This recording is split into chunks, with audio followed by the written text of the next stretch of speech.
안녕하세요. 코슬립 수면의원 신홍범 원장입니다.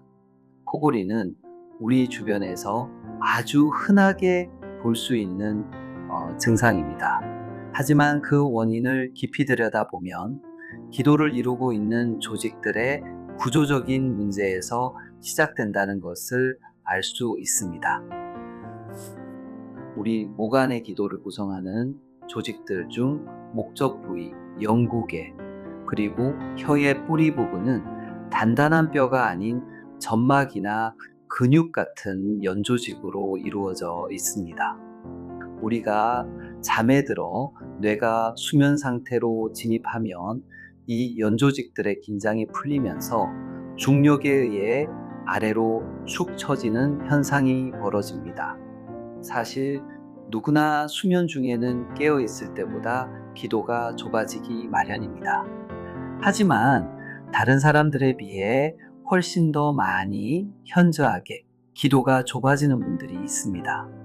혀가 굉장히 크거나 편도가 발달한 경우 혹은 목젖주위 조직이 비좁아지는 경우인데요. 이때 공기가 좁은 통로를 지나며 연조직을 진동시키게 되고 이것이 우리가 듣는 코골이 소리가 됩니다. 코골이 자체가 모든 상황에서 병이라고 할 수는 없지만 우리가 꼭 주의해야 할 이유는 대부분의 경우에 동반되는 수면무호흡증 때문입니다. 거의 붙을 정도로 좁아진 기도가 숨을 들이마시는 순간 말랑말랑한 연조직들과 밀착되어 버리면 아예 통로가 폐쇄되어 숨을 못 쉬는 상태가 됩니다.